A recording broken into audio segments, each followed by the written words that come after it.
오늘 만나 뵙게 돼서 굉장히 반갑고요. 그 이제 코로나로 인해서 직접 만나서 같이 이야기하고 토론했으면 훨씬 더 생생하고 좋은 그 시간이 됐을 텐데, 그래도 이렇게 온라인상으로서라도 만나서 같이 이야기할 수 있는 기회가 주어져서 굉장히 반갑게 생각을 합니다. 일단 그 저부터 조금 더 소개를 하고 시작을 할게요. 왜냐면은 이게 사람 간의 관계이기 때문에 서로를 조금 더 알면은, 저의 백그라운드를 알면은 여러분들도 제가 얘기하는 것들에 대해서 조금 더 이해를 하실 수 있을 것 같아서. 저는 이제 학부는 경영학과를 나왔고요. 이제 석사 박사는 경제학, 환경경제학으로 독일에서 박사학위를 했어요. 그리고 나서 한 20년 전부터 한국환경정책평가연구원에서 지금 근무를 하고 있고, 주로 최근에는 에너지 정책, 그다음에 환경 정책의 경제성 평가, 뭐 이렇게 기후 정책 이런 분야 이제 연구를 좀 하고 있습니다. 그, 그 국가 기후 환경 회의라든지 아니면은 뭐 에너지 기본 계획, 환경 계획, 전력 어, 음, 전력 산업 기본 계획 같은 뭐 국가 계획에도 이제 참여를 해서 같이 수립을 했고요. 그래서 정책 과정에 조금 많이 참여를 한 경험이 좀 많습니다. 어, 저희 연구원은 한번 들어보셨는지는 이제 모르겠는데, 주로 이제 환경부하고 같이 일을 하고 있지만은 소속은 이제 국무총리실 소속으로 돼 있고요. 그래서 환경 정책과 이제 환경 영향 평가를 같이 하고 있어요. 저는 이제 환경 정책 파트에서 일을 하고 있고, 그래서 오늘은 아까 이제 김지석 캠페이너가 여러 가지 이제 그, 그 이제 넷제로 이후의 어떤 넷제로 관련해서 조금 설명을 한 것 같은데, 저는 이제 그 포함해서 좀 국제적인 동향하고 우리나라 그러면 탄소 중립을 해야 되는데, 이게 탄소 중립이라는 게 어떤 의미인지, 그다음에 어떤 방향을 가지고 가야 될지, 그다음에 어떤 과제를 우리가 해결을 해야 되는지, 탄소 중립 달성하기 위해서 이런 부분에 대해서 같이 얘기해 보려고 합니다. 저한테 주어진 시간이 전체적인 1시간 20분인데, 어 제가 이제 그 관심이 있어서 이 에너지 전환 청년 프론티어에 이제 참여를 했다고 생각을 하고, 많은 부분을 어느 정도는 기본적으로 알고 있다고 생각을 해서 넘어갈 부분은 좀 넘어가고, 여러분들의 질문이라든지 이런 것들을 좀 답변하는 데 조금 더 시간을 좀 쏟고자 합니다. 그래서 생각보다 일찍 끝나고, 그 강의가 그럼에도 불구하고 늦어질 때가 많은데 말이 길어서 일찍 끝나고, 혹시라도 시간이 남으면 제가 또 추가적인 또 이야기를 좀 드리도록 하겠습니다. 전체적으로는 기후변화 현황하고 이제 탄소 중립에 있어서 국제사회 목표하고 노력들, 그다음에 탄소 중립을 해나가는데, 탄소 중립이라는 게 굉장히 어떻게 보면 간단을 해요. 지금 현재는 2050년에 탄소 배출을 0으로 만든다. 뭐 배출 또는 순 배출을 0으로 만든다. 이 자체는 굉장히 간단한 산수잖아요. 모든 것들을 배출을 0으로 만든다. 그렇지만은 이걸 달성하기 위한 방식들은 여러 가지 방식들이 있어요. 그래서 여러 가지 방식 중에 하나의 방식을 제가 연구한 것 중에서 조금 설명을 드리면서, 물론 이제 이 방식이 굉장히 특수한 방식은 아니고, 여러 그 저기 UK의 영국의 뭐 넷제로라든지 아니면 다른 나라의 탄소 중립 시나리오와 유사한 어떤 전략들을 갖고 있는 이제 방식이 되겠죠. 좀 설명을 드리고, 그리고 지금 현재 이제 앞으로 당장 시급하게 탄소 중립을 달성하기 위해서 해결해야 될 과제들, 그런 과제들을 같이 좀 얘기를 나눠보도록 하겠습니다. 온난화 가속화되고 있다는 건 전체가 다 아시는 사항일 거고요. 그래서 어, 이거 뭐 조금 상식 차원에서 뭐 알고도 있겠지만, 상식 차원에서 한 번만 더 얘기를 하면은, 우리가 산업화 이전 대비하면은 산업혁명은 보통 1750년대 뭐 이 당시 18세기라고 하는데, 기후 논의에서 산업화 이전 대비는 통상적으로 1880년에서 1920년의 평균 값 또는 1850년에서 1900년의 50년간의 평균값을 사용을 합니다. 왜냐하면은 두 가지 이유가 있는데 첫 번째는 그전에는 전 지구를 커버하는 과학적인 관측 자료가 없어요.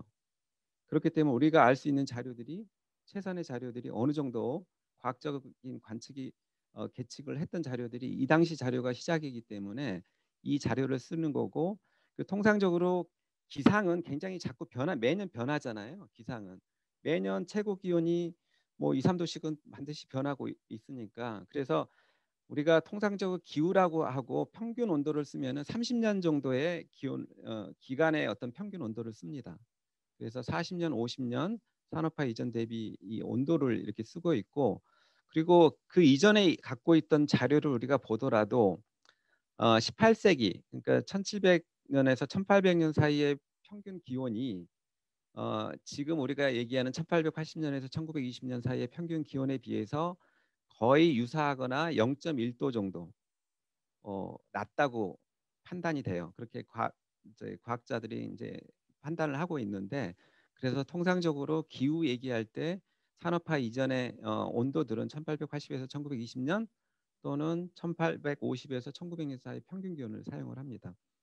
그리고 나서 1.25도씨가 이제 상승을 한 거고요. 지금 현재 올해는 2020년은 이거는 아직 2020년 자료가 나오지 않았는데 예상컨대 1919년이 아니라 2020년이 두 번째로 더운 해였을 거고 아마 0.01도에서 0.02도 정도 더 상승을 했을 거라고 지금 현재 값으로는 좀 예측을 할 수 있어요. 근데 해수면 상승이 굉장히 기후 영향 중에서는 굉장히 중요한 요인 중에 하나인데 보면은 최근의 자료일수록 해수면 상승이 높게 나타나고 있어요.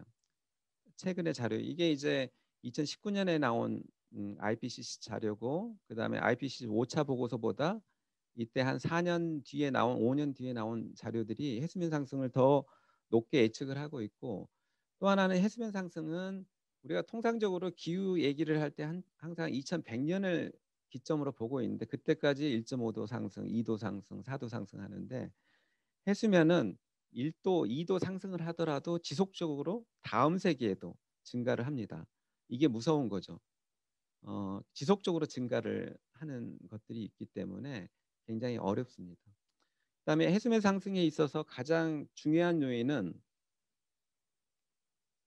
그 빙하가 녹아서는 아니고 지금까지는 빙하가 녹아서가 아니고 해수 온도가 높아짐에 따라서 열팽창이 해수의 열팽창이 발생을 하고 이에 따라서 해수면이 상승을 합니다. 물론 이제 빙하 녹은 것도 일부 있지만은 그래서 거의 50% 이상은 열팽창에 의해서 해수면이 상승을 하고 있는데 문제는 앞으로는 이런 열팽창 플러스에서 빙하나 빙상이 녹아서 해수면 상승이 더 일어날 거라고 지금 보고 있어요. 예를 들어서 남극 빙상 질량 감소 속도가 지속적으로 지금 증가를 가속화되고 있는데 남극에 있는 빙상들이 모두 녹으면은 지구 해수면은 58m 이상 상승을 한다고 지금 보고 있죠.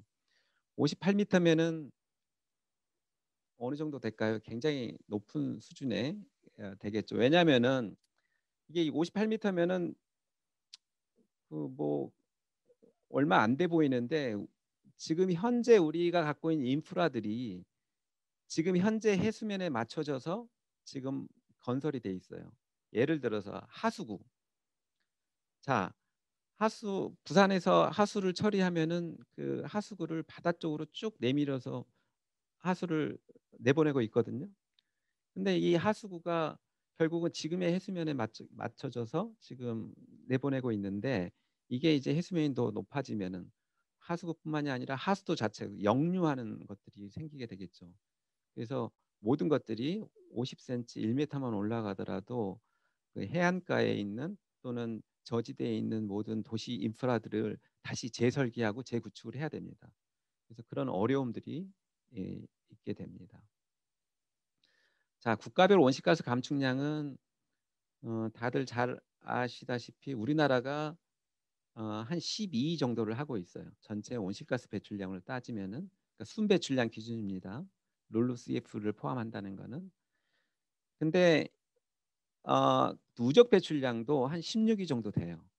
누적 배출량도. 자, 16위 정도 되면은 무슨 얘기냐면은 이제 과거에 우리가 못 살아서 지금 개발을 해 왔는데 지금 이제 이제 선진국으로 개발 더 나아가기 위해서 개발을 해서 지금 온실가스 더 배출을 해야 되지 않느냐 하는 이런 핑계를 더 이상 못 댄다는 거죠, 지금. 벌써 16이니까. 우리가 GDP가 통상적으로 12, 13위 정도 합니다. 우리나라가 전 세계 GDP가 12위, 13위 어, 정도 하는데 13위 정도 하는데 어, 그런 어떤 GDP 순위하고 지금 배출량 순위하고 거의 유사하죠. 그래서 이제 국제사회에서 온실가스를 감축을 이제 해야 되는데 그러면은 우리가 지향하는 온난화 목표가 뭐냐? 이렇게 봤을 때 지금은 탄소 중립 얘기하면서 1.5도씨로 전부 다 넘어왔지만 2007년에 나온 IPCC 4차 보고서, IPCC 4차 보고서는 그 IPCC는 그 다들 알겠죠? Intergovernmental Panel on Climate Change라고 그래서 기후 변화에 대한 국가 간 협의체인데 여기서는 주로 과학자들이 모여 있고요. 과학자들이 물론 거기서 직접적으로 일을 하는 건 아니지만은 네트워크로 모여 있고 그래서 주요한 일들은 기후 변화에 대한 과학적인 평가 보고서를 만드는 게 이게 주요한 일이에요. 그래서 한 5년에서 6년에 한 번씩 어세스먼트 리포트라는 걸 냅니다. 그래서 4차 보고서가 2007년에 나왔고 5차 보고서가 AR이라고 그러는데 그게 이제 2013년, 14년에 나왔는데 4차 보고서에 최초로 2도씨가 목표로 국제사회 기후변화 대응 목표로 설정이 되고 파리협정에서는 2015년에 있었던 파리협정에서는 2도씨가 아니라 well below 2 degrees Celsius라고 그래서 2도씨보다 조금 더 낮은 훨씬 낮은 훨씬은 아니겠죠. 어느 정도 낮은 그게 이제 통상적으로 1.75도 이거는 그 어디에서 국제 기구에서도 어디에서도 얘기를 하지 않지만 통상적으로 1.75도에서 1.8도 정도로 보고 있어요.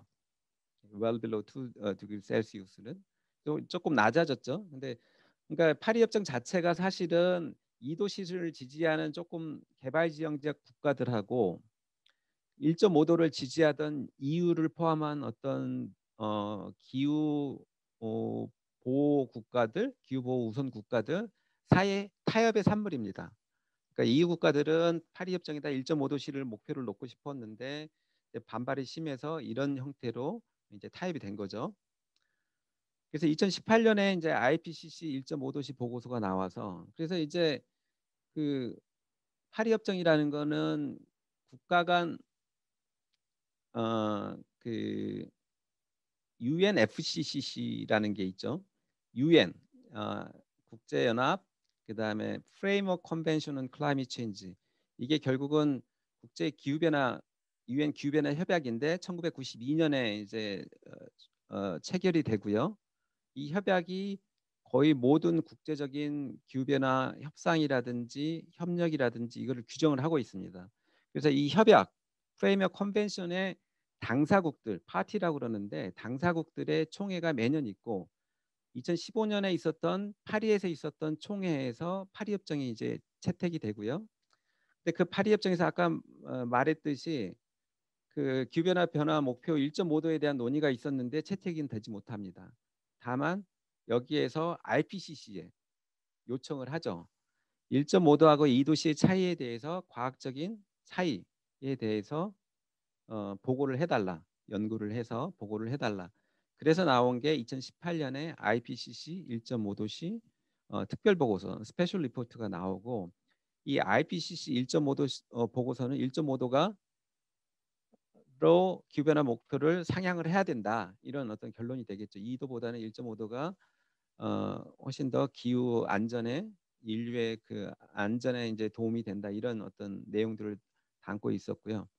그래서 이후에 그다음에 2019년 유엔에 있었던 기후 정상회의가 있었는데 그 기후 정상회의 이후로 1.5도씨가 국제사회의 목표로 지금 대응 목표로 되고 있고 1도씨는 근데 이게 1.5도씨도 높다는 연구자들도 꽤 있어요. 그러니까 1도씨 예를 들어 1도씨도 높다.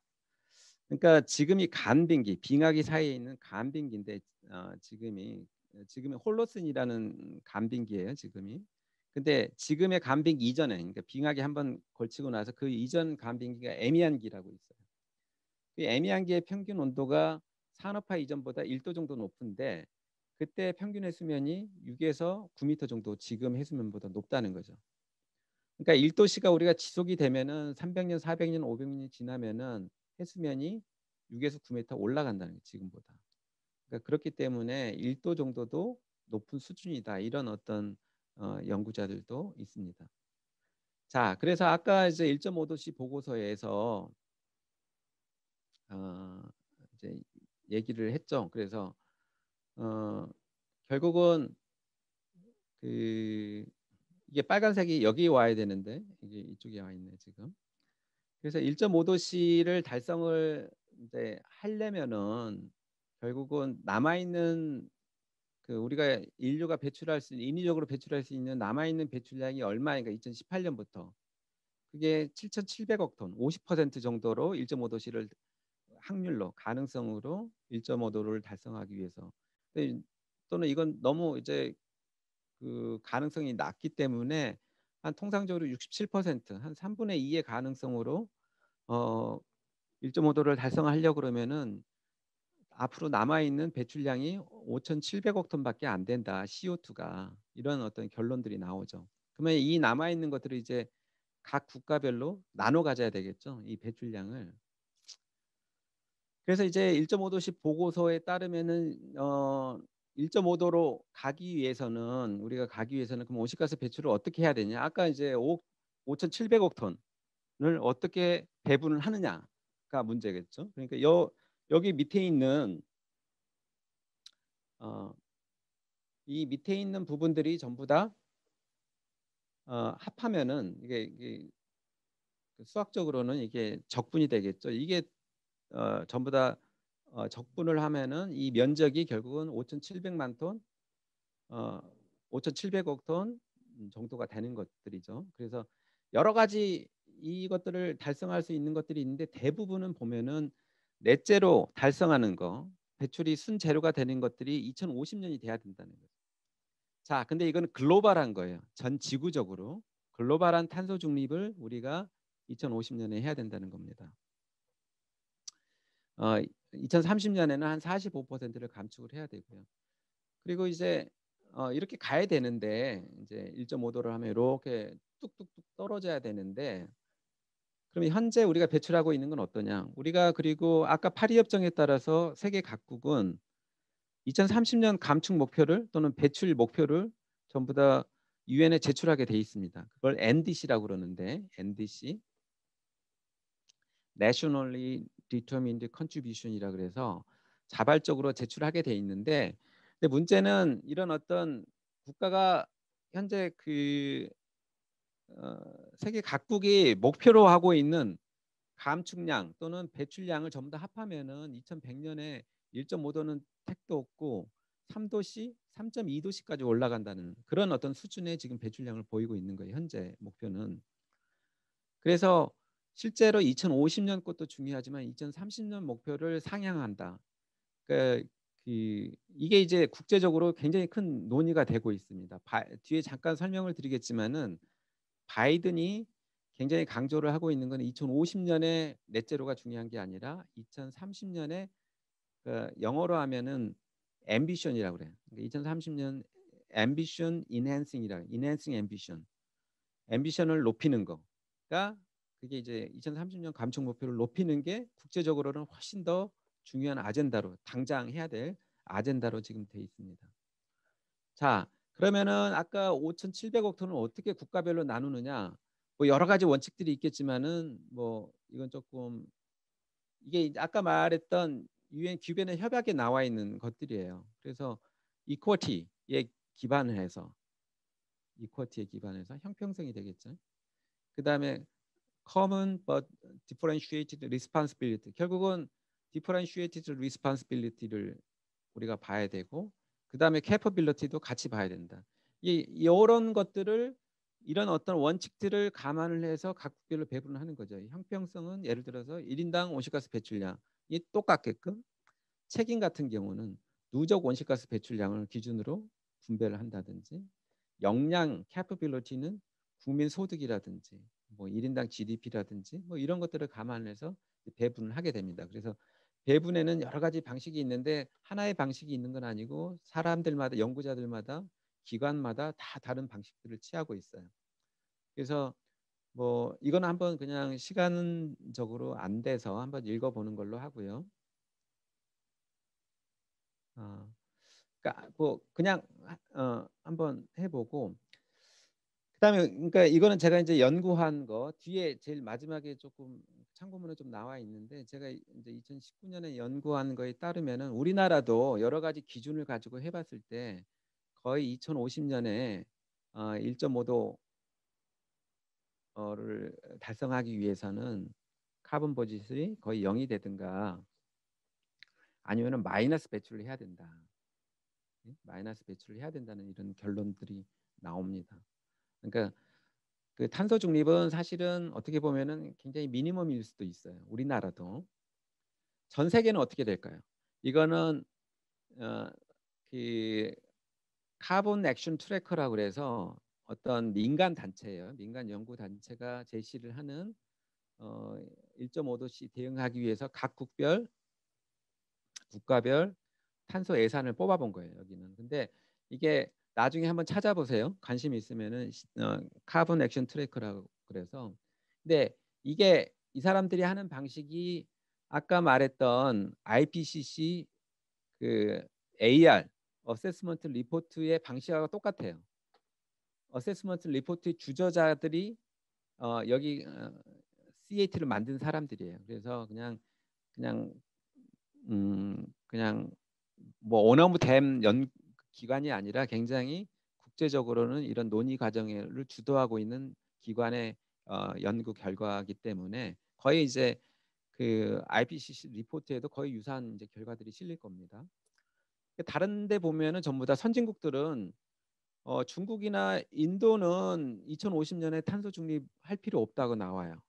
여기는 아직도 개발을 해야 되고 여러 가지 개발 수요들이 있기 때문에 여기서는 탄소 중립할 필요는 없다고 해요.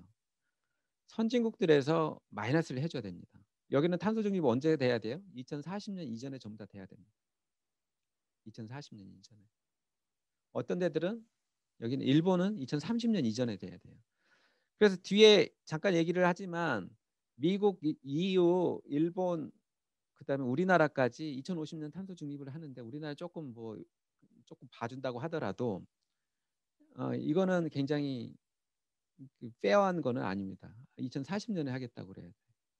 원래 IPCC 1.5도씨 보고서에 맞추어서 우리가 1.5도를 정말로 심각하게 시리어스하게 생각을 한다 그러면은 2040년 정도에는 탄소 중립을 하겠다고 또는 2040년 이전에 하겠다고 선언을 해야 되는 겁니다. 이쪽에서는. 탄소 중립 선언 국가들은 뭐 여러 나라들이 있는데 특히 EU 중심으로 선언을 했는데 EU에서는 그린딜을 하면서 재작년 말에 이제 탄소 중립을 하기로 했죠. 그러니까 단순히 탄소 중립만 2050년만 한 게 아니라 2030년 목표도 상향을 했어요. 아까 앰비션 인핸스먼트라고 얘기를 했잖아요. 2030년은 어떻게 상향을 했냐? 원래는 EU의 감축 목표가 2030년에 1990년 대비 40% 감축이었습니다. 근데 이거를 지금은 55% 감축하겠다고 15%포인트 높였어요. 그래서 원래 이제 2050년은 한 80에서 85% 감축이었는데 이걸 넷제로로 가면서 0으로 가면서 당연히 2030년도 상향을 할 수밖에 없는 상황이 됐겠죠. 그리고 EU는 당연히 할 거라고 봤지만은 미국, 중국, 일본도 탄소 중립을 선언을 하게 됩니다. 바이든 이제 대통령 당선자 조금 있으면 대통령이 될 텐데, 그러니까 2050년 이전에 이제 넷 제로를 하겠다 그러고요. 2035년에 발전 부분 배출 제로를 하겠다 그럽니다. 자, 여기서 중요한 건 아까 말했듯이 2030년 감축 목표 상향이 굉장히 중요하고요. 탄소 국경세를 도입하겠다고 하고 있죠. 그러니까 시진핑이 2060년 이전에 탄소 중립을 하겠다고 합니다. 시진핑의 중국의 2060년 이전 탄소 중립은 미국이라든가 EU의 2050년 탄소 중립보다 훨씬 강한 거예요. 자, 아까 여기서 한번 보시죠. 이게 지금 중국이거든요. 중국은 사실 얘네들도 이 국제 기관에서도, 그러니까 연구 기관에서도 한 2060년이나 70년에 탄소 중립하면은 글로벌하게 탄소 중립이 된다고 보던 자료입니다. 그렇기 때문에 사실상 2060에 중국의 탄소 중립이 EU나 미국의 2050년 탄소 중립보다 훨씬 더 강력한 조치이고 강력한 목표였겠죠. 일본도 했고 우리나라도 발표를 했죠. 그래서 이제 탄소 중립은 결국은 두 가지 이유로 이제 무역 장벽 또는 무역 이슈가 경제 이슈로 되는데, 하나는 둘 다 이제 EU라든가 미국이라든가 보더 어저스먼트를 탄소 국경 조치라고 해서 얘기를 합니다. 이유는 아마도 EU에서 이제 배출권 거래제를 하고 있기 때문에 배출권 거래제의 확장판으로 이런 탄소 국경 조치를 할 거라고, 국경 조정 조치를 할 거라고 예상을 하고 있고요. 미국은 아마도 자국 내 탄소세를 부과를 하면서 타국에도 탄소세를 부과를 하는 형태로, 수입품에 대해서도 하는 형태로 아마 갈 것 같아요. 근데 이것뿐만이 중요한 게 아니라 기업들도 결국은 이런 부분들을 굉장히 중요하게 생각을 합니다. 그러니까 뭐 기존에는 알리백이라고 그래서 기업들이 나는 우리 기업에서, 우리 공장에서, 또는 우리 우리 어쨌든 기업 내에서 사용하는 모든 전기는 재생에너지를 사용할 거야. 이게 바로 알리백 선언이거든요. 알리백. 이게 한 거의 이제 300개 정도 기업들이, 전 세계 기업들, 주요 기업들이 선언을 했습니다. 지금 당장 하거나 또는 2025년까지 하거나 뭐 이런 형태로. 우리나라도 SK 이제 6개사가 작년 말에 이제 선언을 하게 됐고요. 근데 이게 더 나아가서 애플 같은 경우는 2030년에 공급망을, 서플라이 체인이 있죠. 자기들한테 납품하는 업체들도 탄소 중립해서 생산하지 않으면은 납품받지 않겠다, 이렇게 선언을 합니다. 그러니까 애플에, 예를 들어서 애플 아이폰에 삼성전자에 램이 들어가고, 그다음에 메모리 카드가 들어가고, 그다음에 뭐 SK 하이닉스도, 그다음에 뭐 배터리도 들어가고 그러잖아요. 그럼 배터리랑 반도체 기기들이 못 들어가는 거예요. 우리나라에 생산하는 거는. 우리나라에서는 아직 재생에너지가 충분하지 않아서 재생에너지 100%로 이 공장들을 돌리질 못합니다. 그래서 국내에서 알리백이 불가능하면은, 삼성전자나 LG화학이라든가 이런 불가능하면은 공장하고 생산 물량을, 공장을 명시적으로 이전을 못하면은 생산 물량을 옮기는 거죠. 외국 공장에서 더 많이 생산을 하는 거예요. 이것도 원래 우리나라에서 뭐 고용을 1000명을 더 고용을 해서 할 수 있을 텐데 고용을 안 하는 것들이죠. 이게 경제적인 문제로 되겠다. 그러니까 소니도 벌써부터, 소니가 일본 정부한테 너희들 제대로 지금 재생에너지 정책 못해서 일본의 재생에너지가 얼마 안 돼서 우리 지금 이런 어떤 공급망에 빠질 수밖에 없어. 제대로 안 하면은 우리 공장 회의로 이전할 거야. 이렇게 경고를 하고 있죠. 일본도. 우리나라도 지금 하고 있는 셈이고요. 어떻게 되면은. 그래서 대통령이 탄소 중립을 선언을 하고 굉장히 어쨌든 과감한 목표였고, 근데 다른 국가들, 우리나라하고 지금 무역을 하고 있는 대부분의 국가들이 탄소 중립을 선언을 하는데, EU 선언하고 4대국이 EU, 미국, 일본, 중국이잖아요. 근데 다 선언했잖아요. 탄소 중립을. 중국은 2060년이지만 2050년보다 더 강한 탄소 중립을 선언한 셈이에요.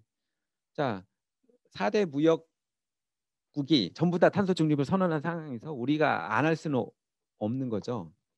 그래서 원래는 12월 달에 하려다가 일본이 탄소 중립을 선언하니까 잽싸게 한 거예요. 어쨌든 10월 달에.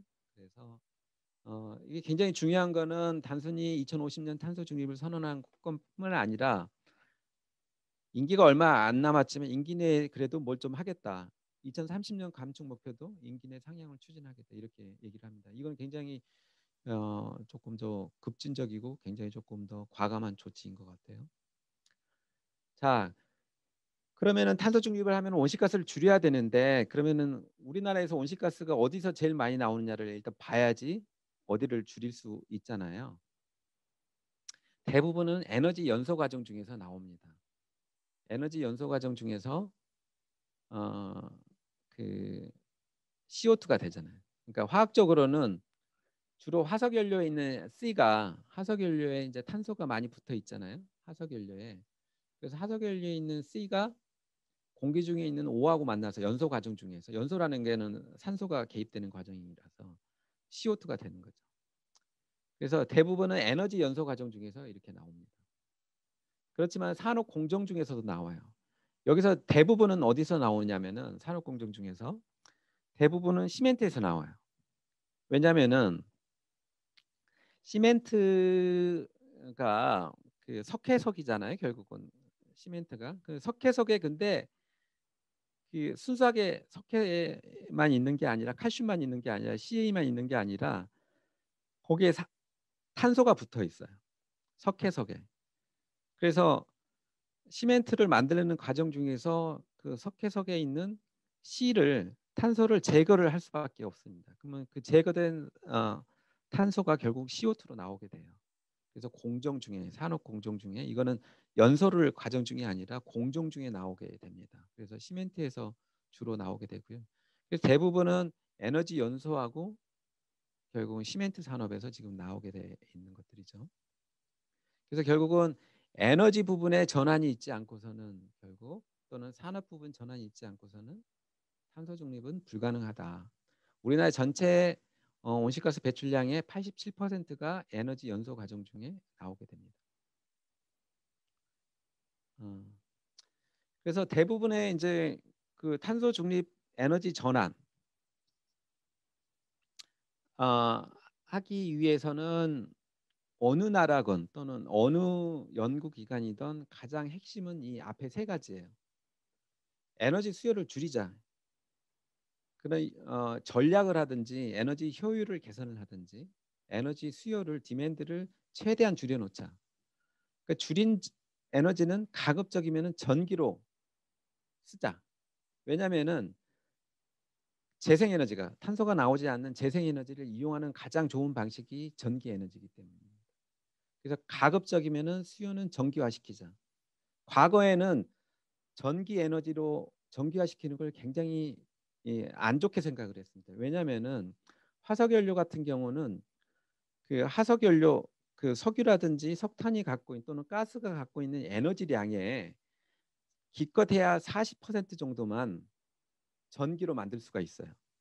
그러니까 화석 연료를 사용해서 전기를 생산하면은 원래 화석 연료가 갖고 있는 에너지량의 40%밖에 전기가 안 나옵니다.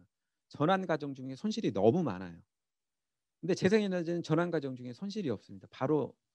그 바로 그 전기로 생산을 하기 때문에 그래서 과거에는 전기화에 대해서 두려움이 많았지만 앞으로는 에너지는 탄소 중립에 대해서는 전기화를 과감하게 추진을 해야 됩니다. 그래서 대부분의 국가에서 탄소 중립 시나리오는 60% 이상을 전부 다 에너지 수요의 60% 이상을 전기로 생각을 하고 있어요. 자, 그러면은 전기는 뭐로 할 것이냐? 결국은 재생에너지로 해야 된다. 탈탄소화 시켜야 된다. 전기를. 이 세 가지가 핵심이에요. 근데 우리나라는 이쪽이 조금 더 많습니다. 이제 산업 부분에서 원료용으로 연료가 아니라 연료라는 거는 뭐 열을 내게 하는 것들이잖아요. 그게 아니라 원료로서 쓰이는 것들이 있어요. 피드스탁으로 우리나라는 그래서 우리나라가 산업 부분 에너지 사용량이 굉장히 높습니다. 한 57% 정도를 산업 부분에서 에너지를 쓰고 있는데 그 이유가 단순히 산업 부분에서 연료로서 사용하는 것도 있지만 원료로 사용하는 것들이 또 꽤 많습니다. 그러니까 뒤에 조금 설명을 드릴게요. 이 부분은. 자, 그러면은 에너지 수요 감축을 하기 위해서는 뭐 집약도를 이렇게 요것들은 뒤에 있는 제가 했던 연구에서 하나 갖고 온 것들인데 결국은 어 굉장히 조금 감축을 매년 효율을 한 3% 정도 개선하는 방식으로 좀 진행을 해야 된다. 그럼 어떻게 해야 되느냐? 어 결국은 화석연료 이용량을 절감하는 것 중요한데 우리가 통상적으로 알고 있는 수단들은 결국은 세제입니다. 세제. 그러니까 화석연료를 비싸게 만드는 거예요. 화석연료를. 화석연료를 사용함에 따라서 여러 가지 발생하는 비용들이 지금 그냥 지불되지 않고 있는 비용들인데 그걸 우리가 환경 비용, 외부 비용이라고 하는데 예를 들어서 화석연료 태우면은 거기에 이산화탄소 나오고 뭐 미세먼지 나오고 그러잖아요. 근데 거기에 따른 비용들을 지불을 하지 않습니다. 화석연료를 태우는 사람들이. 근데 거기에 대한 과세를 하는 것들. 뭐 그러게 이제 세제고 또 우리나라는 탄소세 대신에 배출권 거래제라는 제도를 갖고 있는데 배출권 거래제의 문제들 이런 부분들이 이제 어 그 강화를 시키면은 화석연료 가격을 비싸게 만들어서 비싼 것들을 덜 소비하게끔 할 수 있겠죠. 그게 이제 시장 경제적으로 화석연료 또는 에너지 이용을 줄이는 방식입니다. 근데 이걸로만 다 되는 건 아니고 에너지 효율 규제도 레귤레이션도 필요해요. 음. 그러니까 예를 들어서 지금 아파트를 지었는데 아파트가 단열이 제대로 돼 있지 않으면은 아무리 그 에너지 요금이 비싸더라도 일단은 따뜻하게 살아야 되잖아요. 그러면 에너지를 뗄 수밖에 없는 거죠. 근데 문제는 이런 아파트 같은 것들은 건물 같은 건 한 번 지으면 40년, 50년씩 가는 것들이에요. 그 뒤에 리모델링 하는 건 더 비싸요. 그래서 결국은 신축 건물의 효율을 규제 그러니까 수명이 긴 기기일수록 신축 건물 효율 규제한다든지 아니면 신차를 효율 규제한다든지 이런 규제적인 수단도 그래서 같이 필요합니다. 그래서 이런 규제적인 것들을 시장 경제적인 거하고 또 연결을 할 수 있어요. 많이 배출하는 것들은 비싸게 세금을 또 부과를 할 수 있겠죠. 또 하나는 이제 전기화 파트고 지금 현재 우리나라에서 한 550에서 570 테라와트 아워 정도를 쓰고 있는데 550 테라와트 아워 이게 훨씬 더 증가를 해야 됩니다. 저기 어 뭐 한 40, 80% 이상 증가를 해야 되는 정도로 제가 연구에 따르면 이 정도로 나와요. 그리고 이런 부분들은 전부 다 재생에너지로 해야 되고 2050년 가면은 여기에 한 85%는 재생 태양광 풍력으로 하더라도 그다음에 천연가스 일부 그다음에 원자력은 그때까지 남아 있다는 정책을 하면은 이런 부분들을 좀 해야 되겠죠. 자, 근데 문제는 재생에너지가 우리가 충분하냐? 그 재생에너지 생산량이 800 테라와트 아워에 2050년에 그러면 이 정도가 어느 정도 수준이냐 하면은 육상 태양광이 한 300 기가와트, 해상 풍력이 한 150 기가와트가 필요한 수준입니다. 지금 우리나라가 어느 정도 되냐면은 현재는 이 정도 수준이에요. 현재는 2019년에 태양광이 한 10 기가와트 우리가 설치했고요. 풍력은 한 1.5 기가와트 설치를 했어요. 그러면 태양광은 30배를 더 해야 되고 풍력은 100배를 더 해야 됩니다. 그러니까 이게 엄청나게 많은 숫자의 태양광과 풍력을 이제 설치를 해야 되겠죠. 그래서 이제 계속해서 논란이 그러면 있냐 우리가 땅이 있냐 땅이 우리나라 같이 국토가 좁은데 땅이 어딨냐 태양광하고 설치할 데가 어딨냐 풍력이 제가 보니까 있어요. 그러니까 근데 이제 여러 가지 논란이 있지만은 영농형 태양광이라고 그래서 이렇게 보시면은 여기에 태양광 패널 얇은 것들이 들어가죠. 그 중간 중간으로는 햇빛이 전부 다 들어가는 것들입니다. 그래서 그 솔라 쉐어링이라고 해서 처음에 일본에서 조금 나왔는데 그러니까 태양을 나누는 거예요. 이 작물하고 그다음에 태양광 패널하고 이 태양빛을 나눕니다. 그래서 작물 손실은 거의 일어나지 않아요. 한 최소 80%고 통상적으로 90% 정도까지 작물은 기존 작물을 그대로 할 수가 있어요. 그리고 나서 여기에 이제 폴대, 지주대 같은 것들을 세워서 중간에는 전부 다 기계 용농이 다 가능해요. 기존에 그런 형태로 이렇게 설비를 만들면은 결국은 전체 농지의 한 20에서 30% 정도의 설치를 하면은 한 230기가와트까지는 설치가 가능해요. 네, 여러 가지인데 그 농지에 들어가기 때문에 농지 규제가 개선이 돼야 되고 뭐 이런 부분들이 있지만은 어쨌든 태양광이 들어갈 땅은 있다. 그다음에 풍력은 들어갈 데가 있냐? 해상 풍력이 충분하다. 이거는 굉장히 여유 있게 계산한 것들인데도 한 150기가와트는 충분히 들어갈 수 있다. 이렇게 저는 판단을 하고 있습니다. 산업 부분에서 아까 이제 이산화탄소가 배출이 되는데, 근데 피드스탁으로 아까 연료가 아니라 원료로 하는 부분들도 꽤 많다고 했잖아요. 그게 일종의 이제 제철 공정이에요. 그 제철 공정에서 우리나라 철강 산업에서 1년에 배출되는 게 약 1억 톤이 넘어가요. 전체 배출량이 1억 톤이 넘어갑니다. 우리나라가 한 7억 톤이니까 7분의 1이 그 저기서 나오는 거예요. 그, 그 철강업에서. 그다음에 한 그다음에 한 6천만 톤이 석유화학, 그다음에 4천만 톤이 한 시멘트에서 나와요. 그러면 이 세 개 업종에서만 30%가 나오는 거예요. 우리나라 전체 배출량에 철강, 석유화학, 그다음에 시멘트 이 세 개 업종에서만 전부 다 나옵니다. 세 개 업종이 시멘트는 아까 얘기했듯이 연소 과정에서 나오기 때문에 이거는 공정 배출이라서 어려운 면이 있고, 철강 산업하고 석유화학은 피드스탁 그 원료로 사용이 돼요. 어떻게 사용이 되냐면은 뭐 들으신 분도 있겠지만은 아까 시멘트는 석회석이 그냥 순수하게 칼슘으로만 돼 있는 게 아니라 거기에 C가 붙어 있다고 했잖아요.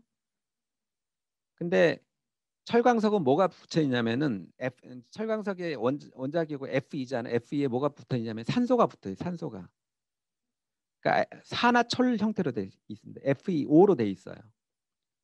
그러면 우리가 철을 이용하려면 O를 떼어놔야 돼요. 철광석에서 산소를 떼어놔야 돼요. 산소를 어떻게 떼느냐면 지금까지는 석탄을 집어넣어서 석탄이 C잖아요. 그러면은 우리가 CO2도 잘 안정된 분자기 때문에 연료로서 쓰면서 원료 형태로 CO2로 C를 제거를 하면서 CO2가 발생을 하는 겁니다. 공정상에서. 그래서 이거는 그러면은 철강을 우리가 지금 고로를 통해서 생산하는 한 다른 방법이 없어요. 지금 현재로서는. 근데 O를 제거하는 또 다른 방법이 우리가 알고 있는 게 O가 연결된 분자가 H2O가 있잖아요. H2O가. 그래서 H를 집어넣자는 거예요. H를. 그러면 수소를 집어넣으면은 O를 또 H2O로 제거를 할 수가 있습니다. 제거를. 그래서 근데 이제 수소가 얼마나 필요하냐? 이제 수소가 필요한 이제 수소를 생산하려고 그러면 여러 가지 방식이 있는데 그 탄소 중립 시대에서는 수소 생산하는 방식이 재생에너지를 가지고 수소를 전기 분해해서 생산하는 방식밖에 없어요. 물을 H2O를 전기를 가해서 H하고 O하고 이제 만드는 방법. 그게 이제 전기 분해하는 방식인데 재생에너지를 가지고 그러면은 우리 철강 1톤당 수소 환원 제철을 위해서 약 3.5메가와트가 필요해요. 그러면은 우리나라가 고로에서 고로라는 거는 철강을 만드는 방식이 두 가지 방식이 있는데 첫 번째는 고로라고 그래서 거기다가 아까 얘기했던 철광석을 집어넣고 거기다가 그 석탄 이제 석탄을 조금 분말시킨 게 코크스라는 건데 그걸 집어넣어서 같이 어, 그 고로 안에서 여러 가지 이제 반응이 있어서 거기서 CO2가 나오고 그다음에 쇠가 녹는 철강이 녹는 어떤 그런 과정들을 거치는 고로 방식이 있고 하나는 고철을 전기로 전기를 통해서 고철을 녹여가지고 샘물을 만드는 방식이 있는데 그러니까 우리가 전체적으로 생산량이 한 7천만 톤에서 7,500만 톤 정도 되는데 철강이 그다음에 한 5천만 톤이 고로에서 생산을 합니다. 자, 그러면 고로의 생산을 전부 다 이제 지금은 탄소환원 제철인데 수소환원 제철로 하려면은 175 테라와트 아워가 재생에너지가 필요한 거예요. 이 수소를 하기 위해서. 그러면 이거는 지금 현재 우리나라 발전량이 3분의 1인 거예요. 이거 엄청나게 높죠. 그래서 이게 지금 넘어가야 되는데 재생에너지 넘어가긴 가야 되고 산업 부분에서도 원료로 쓰이는 부분들을 전부 다 그 다른 방식으로 기술 개발을 통해 대체를 해야 되는데 굉장히 많은 어려움이 있다. 재생에너지. 그다음에 수소가 굉장히 비싸요. 탄소에 비해서 가격이 그 철강 가격이 2배 정도 올라갈 겁니다. 그래서 이런 부분들은 국제 경쟁력 문제가 있기 때문에 전 세계적으로 같이 규제를 통해서 해결해야 되지 않을까 생각을 합니다. 자, 그러면은 이제 마지막으로 이제 있는데 그러면은 정부가 앞으로 이제 해야 될 것들이 무엇이냐에 대해서 우선 추진 과제에 대해서 조금 말하기 전에 정부의 역할이 뭘까? 이제 시장 경제에서 여기에 대해서 우선적으로 조금 한번 같이 얘기를 해보죠. 제가 보니까 여기에 이제 공학하신 분도 많고 또 경영학, 경제학 또 사회과학 쪽 하신 분도 있는데 지금 현재 우리 경제는 시장 경제잖아요. 계획 경제가 아니라 국가에서 너 얼마만큼 반도체 100만큼 생산해, 그다음에 옷 100장 생산해 이런 게 아니라 자발적으로 기업들이 자기의 의지에 따라 생산을 하고 생산을 했는데 못 팔면 망하기도 하고 그런 어떤 시장 경제잖아요. 시장 경제에서 정부가 하는 역할은 뭐냐? 통상적으로 했을 때 심판의 역할을 많이 강조를 합니다. 그러니까 결국은 시장 경제라는 거래 시스템이죠. 이것들은 이 거래 시스템을 예를 들어서 내가 상점에서 물건을 팔고 있는데 도둑들이 들어와서 또는 뭐 강도가 와서 물건을 훔쳐가면 안 되잖아요. 이런 치안 기능도 굉장히 중요한 시장 경제에서 중요한 역할들이죠. 경제 시스템 자체를. 근데 단순히 이런 외적인 그 치안의 문제는 아니라 시장 경제에 여러 가지 룰들이 있어요. 그 룰들을 결국은 만들고 집행하는 것들이 규칙을 제정하고 집행하는 것들이 시장 경제 심판의 역할로서 굉장히 중요합니다. 근데 또 하나는 시장이 못하는 것들이죠. 그러니까 이런 시장 자체는 여러 가지 룰의 집합인데 시장 자체가 룰을 만들 수는 없잖아요. 규칙을. 시장이라는 거는 일종의 가상의 공간이기 때문에 시장 자체가 시장 경제가 만들 수는 없는 거예요. 그래서 누군가가 룰을 만들고 룰을 집행을 해야 되는 게 있는데 그거를 정부라고 하자 또는 국가라고 하자 한다는 거죠. 근데 이제 케인지안이라고 해서 이제 경제학의 일 분파가 있는데 여기에 따르면은 어, 시장 경제가 못하는 것들이 있어요. 시장에다만 놔두면은 못하는 게. 그러니까 결국은 어떤 조건에 따르면은 수요가 공급에 비해서 부족하는 상황들이 발생을 합니다. 그럴 경우에는 정부가 나타나서 유효 수요를 창출, 빚을 내서라도 지금 현재 같은 경우죠. 빚 내서 정부가 지금 어려운 상황에서 유효 수요를 만들어 주는 거예요. 창출을 해주는 거. 자, 그 유효 수요 중에 일부는 결국은 선수의 역할로 하는 겁니다. 자, 선수라는 거는 시장 경제 선수라는 건 물건을 생산하는 생산자하고 소비자인 거예요. 선수가 시장 경제라는 어떤 어, 그 경기장에서 물건을 생산해서 팔고 또는 소비하고 내 노동력을 팔기도 하고 이게 이제 결국은 시장 경제에서 선수들인데 결국 정부가 근데 공공재를 또 생산을 합니다. 자, 공공재는 두 가지가 있어요. 하나는 이런 룰이나 규칙 같은 것도 일종의 공공재화로 서비스로 볼 수가 있습니다. 있지만은 그거 말고도 예를 들어서 어, 지금 정부가 상하수도를 지금 제공을 하고 있잖아요. 상하수도 물 같은 것들을 공급을 또는 어, 그런 폐기물 같은 거 처리 같은 것들을 전부 다 지금 정부 지방자치단체에서 하고 있잖아요. 이런 부분들은 결국은 어, 공공재인 거죠. 그다음에 사회복지 서비스를 제공한다든지 정부가 이런 것들이 전부 다 퍼블릭 서비스인 겁니다. 그리고 이 퍼블릭 서비스를 생산을 하기 위해서 여러 가지 또 구매를 하게 되잖아요. 인적 자원, 공무원도 고용을 하고 그다음에 여러 가지 물건들도 구매를 하고 이런 자원 구매를 하는 거. 그러니까 구매자로서의 역할, 생산자로의 역할, 두 가지 역할을 정부가 지금 선수로서 역할을 하고 있습니다. 그럼 탄소 중립 관련해서 정부가 어떤 것들을 해야 될까? 첫 번째는 탄소 중립 목표 자체는 이제 국가 목표로 설정을 하는, 시장 경제가 나 탄소 중립할 거야 이러지는 않을 겁니다. 그렇겠죠. 누가 나 탄소 중립할 거야 얘기를 하는 사람이 없으니까. 아, 탄소 중립이 되지 않으면은 이 시장 경제가 망하겠구나. 인류가 망하니까 시장 경제도 망한 거게 되겠죠. 그렇기 때문에 이 탄소 중립이라는 목표를 국가가 전체 이해관계자 또는 국민들을 대변을 해서 목표로 설정을 하게 되는 거죠. 탄소 중립 목표를. 그러면 탄소 중립 목표라는 이 목표를 달성하기 위한 룰들이 있을 거예요. 규칙들이 있을 것이고 이게 정책입니다. 정부가 설정하는 규칙들이 정책이에요.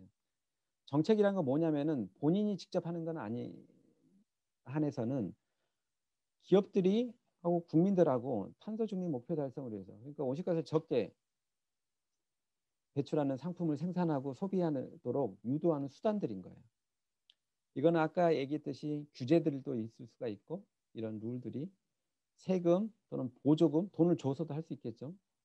너무 하면은 예를 들어서 지금 전기차에다 보조금 주고 있잖아요. 이런 것들이 정부가 탄소 중립을 하기 위해서 쓰는 규칙들 또는 정책들입니다. 이거는 이제 인센티브 또는 모티베이션 메커니즘이라고 그러는데 이런 것들이 있죠. 이것만 있는 게 아니라 소프트하게 교육도 하고 홍보도 해서 탄소 중립이 정말 중요하고 우리가 이걸 위해서 좀 더 노력을 하고 돈도 내야 되겠다. 뭐 이런 어떤 교육 홍보까지 전부 다가 정부가 심판의 역할로서 하는 어떤 규칙들이 되겠죠. 규칙들이. 그렇지만은 선수의 역할로서도 할 수 있는 것들이 꽤 많아요. 왜냐하면은 정부가 구매하는 양이 거의 한 정부가 GDP가 얼마예요? 정부의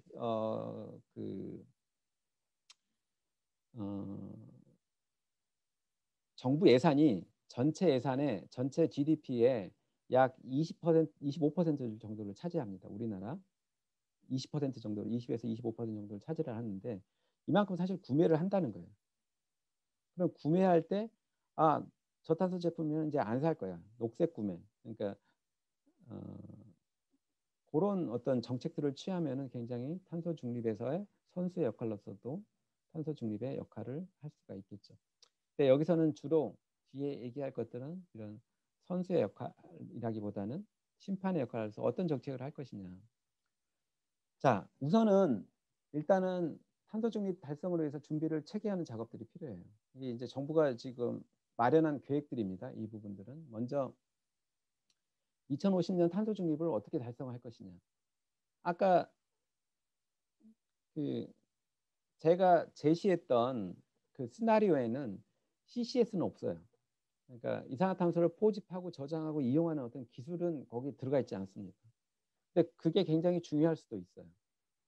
그래서 그 아까 거는 재생에너지 위주로 가는 어떤 시나리오였다면 CCUS를 어느 정도 이용하는 시나리오가 또 있을 수가 있어요. 그래서 다양한 시나리오들을 우리가 미래에 대해서 전망을 하고 시나리오를 개발을 해볼 수는 있겠죠. 그리고 나서 그런 어떤 시나리오에 비추어서 적절한 지금 우리가 무엇을 할 것인가에 대한 부문별로 발전, 수송, 건물, 산업 이게 크게 에너지를 사용하는 부분이고 온실가스를 배출하는 부문들입니다. 이 부분들을 별로 탄소 중립 전략을 마련하는 것들이 좀 필요하겠죠. 그리고 아까 말했듯이 2030년 온실가스 감축 목표를 상향하는 논의도 좀 해야 될 것 같고요. 우리만 하는 게 아니라 국제사회가 지금 다 하려고 하고 있기 때문에 사실 국제사회 이제 3대 관계국이 미국, EU, 중국인데 세 나라가 다 하겠다고 지금 달라붙고 있으니까 우리는 동참만 하면 되는 거예요. 사실은 동참하고 같이 지원하고 참여를 하면 되는 겁니다.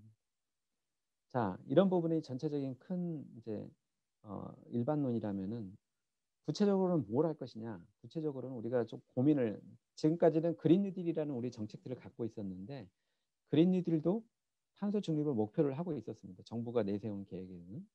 근데 다만 언제 탄소 중립을 하겠다는 그런 얘기는 없었어요. 근데 2050년 탄소 중립으로 이제 정해졌겠죠. 그린 뉴딜은 정부 계획들은 대부분이 지원책입니다. 보조금 정책이고요. 왜냐하면은 경기가 워낙 안 좋으니까 일단 경기부터 회복시켜 놓고 보자.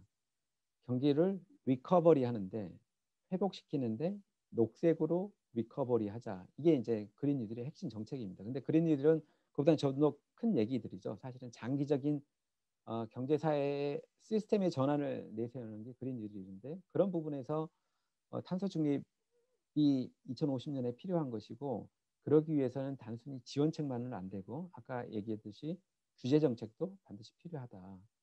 발전 산업 부분은 재생에너지를 지금 당장은 좀 지원을 하는 정책들이 필요하겠지만은 석탄 발전을 퇴출시킨다든지 아니면 탄소 비용 반영을 강화한다든지 이런 정책들이 좀 더 필요한 것 같고요. 건물 부분들은 아까 리모델링 지금 현재 그린 뉴딜 정책에 나와 있는 것들은 리모델링을 지원하는 것들밖에 없는데 이게 신축 건물에 대한 에너지 효율 규제를 강화한다든지 그다음에 기존 건물에 대해서 규제를 강화하는 이런 것들이 좀 필요하고 수성 부분도 마찬가지고요. 그래서 규제와 지원 정책들 이런 것들이 아까 얘기했던 그 심판으로서의 정부의 역할들을 조금 균형 있게 해야 된다 부분들이고 제일 어려운 부분들이 아까 에너지 다소비 업종 세계 업종이 우리나라 전체 배출량의 3분의 1을 차지하고 있는데 이 부분들은 이 업체만 맡겨놓기에는 너무 과제가 큽니다. 그래서 이 부분에 대한 탈선소화를 연구개발들이라든가 실증이라든가 이런 것들 좀 지원할 필요가 있어요. 특히 이 부분에서는 순환경제적인 접근을 좀 우리가 강화할 필요가 있는 것 같아요.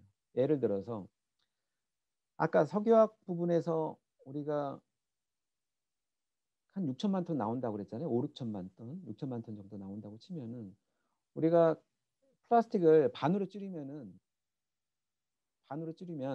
이게 약간 이제 수출돼 있기 때문에 사실은 조금 정확하지는 않지만 우리가 사용량을 반으로 줄이면 온실가스가 그냥 자동으로 반으로 줄어버리는 거예요. 이게 전부 다 소재 산업들입니다.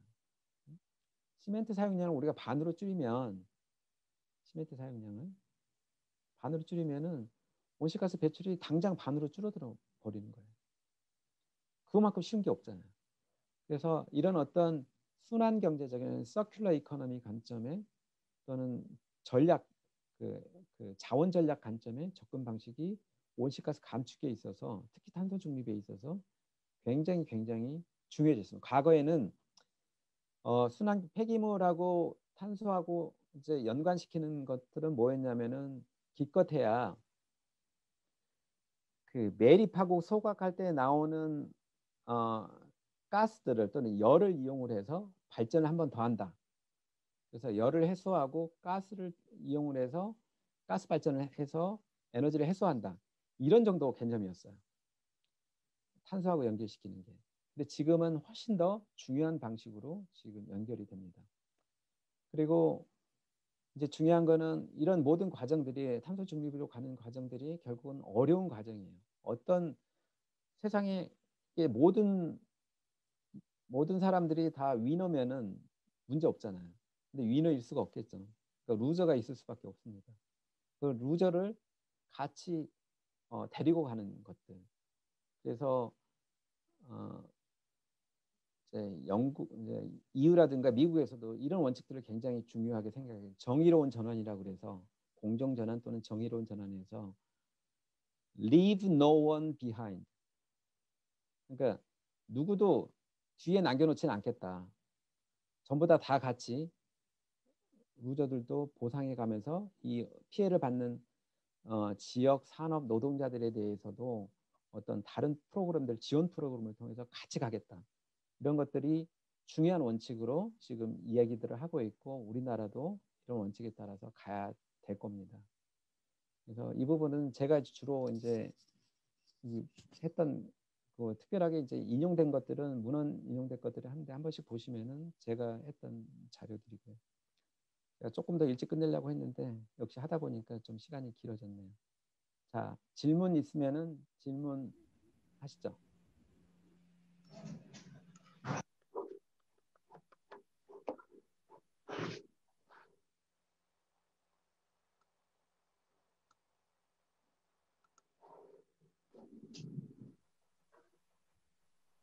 네, 질문 있으신 분께서는 네, 조소연님 질문 있으신가요? 유정님 먼저 채팅 주셨는데 순서대로. 네, 먼저 채팅 주신 순서대로 현유정님 질문 먼저 하시면 되겠습니다. 네. 두 가지 질문 드리고 싶은데요. 지금 정부에 실제로 소속돼서 일하시는 셈이잖아요.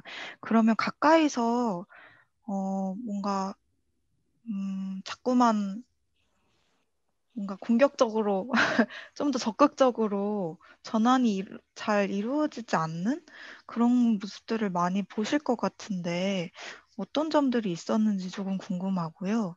또 두 번째로는 우리가 이제 그린 뉴딜 선언을 했으니까 넷제로 선언도 하고 그래서 그 준비를 체계화해야 한다고도 얘기하셨잖아요. 근데 누가 뭔가 정부 중에서도 어떤 주체가 이렇게 딱 전체적인 시각으로 체계화를 시켜야 될 것 같은데 어디서 그런 역할을 하는지 좀 궁금합니다. 그 질문 하나하나 답변하면서 이제 지나갈게요. 첫 네. 번째는 그 탄소 중립에 대해서 공격적으로 못하는 이유가 뭐냐. 이게 결국 이해관계에 있었던 부분들이 있겠죠. 특히 이제 산업통상자원부에서 조금 보수적이었는데, 그러니까 아까 얘기했듯이 그 우리나라 전체 이제 배출량의 3분의 1을 철강, 석유화학, 시멘트가 하고 있는데 여기들이 전부 다 소재 산업이에요. 그래서 이 부분들에서 탄소 감축을 하기 위해서는 비용들이 굉장히 좀 많이 들어가잖아요. 장기적인 플랜이 필요하고 여기서 비용이 많이 들어가면은 결국 그걸 이용하는 그 소재를 이용하는 자동차 산업 예를 들어서 철강을 이용을 하게 되잖아요. 그 철강의 비용이 또 올라가는 구조가 됩니다. 그래서 이런 어떤 높은 비용에 대한 이제 거부감들이 있었던 거죠. 이게 우선적으로 산업통상자원부의 우선적인 목표는 기후 변화 대응이 아니라 결국은 우리나라 산업의 육성, 경제 문제를 초점을 두고 있다 보니까 그런 부분들이 불가피하게 있었던 것 같고요. 근데 최근에 그 대통령의 탄소 중립 선언과 함께 어쨌든 1년, 2년, 최근 1년 새에 엄청나게 많이 바뀌었어요. 이렇게 좀 쉽게 바뀌기가 어려운데 굉장히 많이 바뀌었습니다. 그러니까 지금 한번 뉴스라든가 이런 걸 보시더라도 야당에서도 2050년 탄소 중립 갖고 뭐라고는 안 해요. 그렇잖아요. 근데 2050년 탄소 중립이 대통령이 얘기하기 전에는 정부 부처에서도 굉장히 그 고개를 이렇게 흔들었습니다. 2050년 안 된다. 우리 도저히 불가능하다. 근데 대통령이 얘기하고 나서는 공무원들도 그래 가야지 하는 의지. 그다음에 야당에서도 없어요. 야당에서도 사실 하기는 쉽지는 않을 거예요. 미국, EU, 중국, 일본 다 한다는데 우리나라만 못한다? 불가능할 겁니다. 특히 바이든 정부 와 있는 상황에서는 뒤집지는 못할 거예요. 이제 그런 것처럼 과거에는 이제 부처의 그 미션이 있잖아요. 각각 부처들의 미션들이 있는데 그 미션에 따라서 그런 부분이 있었는데 지금 좀 많이 바뀌었다는 거 말씀드리고 체계하는 부분들은 지금 현재 계획으로는 탄소중립위원회를 2월달, 3월달에 출범을 시킬 예정이에요. 그래서 탄소중립위원회는 기존의 국가기후환경회의, 그다음에 그 환경부의 산하에 있는 지속가능발전위원회, 그다음에 국무총리실 산하에 있는 그 녹색성장위원회, 아마 이 세 개 위원회를 조금 합치는 형태로 해서 탄소중립위원회를 만들고 거기에서 어느 정도 컨트롤 기능을 조금 수행하지 않을까. 지금 현재는 당정협의회, 지금 현재는 당정, 그린 뉴딜 당정협의회에서 당은 민주당이고 정부의 그 협의를 통해서 좀 진행을 하고 있는 것 같아요. 자, 이걸로 답변이 됐으면 두 번째 박도현님. 네, 질문하겠습니다. 예, 예. 현재 탄소 중립을 위해서 실제로 에너지나 사업, 건축 분야 등에서 다양한 규제나 정책이 촘촘하게 있는데요. 그럼에도 불구하고 이러한 체계적인 이행 점검의 수단의 부재로 인해서 다양한 정책 효과 간의 격차가 발생하게 되기 때문에 이런 정책이 시행되기가 어렵다고 알고 있습니다. 그러면은 왜 이런 이행 점검이나 사후 관리 같은 것들이 제대로 이루어지지 않는지가 궁금합니다. 그 지금까지는 정책이 좀 촘촘히 없어요. 촘촘히 있는 게 아니고 좀 빠져 있어요. 그러니까 왜냐하면은 그 실제 기후 변화 관련해서 온실가스 감축에서 주무부서는 환경부인데 실제 배출량의 대부분은 그다음에 관리를 하고 있는 건 산업통상자원부에서 관리를 하고 있어요. 아까 에너지의 전체 온실가스 배출량의 87%가 에너지 연소 과정 중에 나온다고 그랬잖아요. 그 에너지를 관할하고 있는 게 산업통상자원부예요. 그다음 그 에너지의 57%를 산업 부분에서 쓰고 있어요. 그걸 또 관할하는 게 산업통상자원부예요. 그래서 또는 수송 부분에 온실가스 배출을 하고 있는데 그건 국토부에서 하고 있죠. 국토교통부에서. 건물 부분에서 나오는 거는 그것도 국토교통부에서 관리를 하고 있잖아요.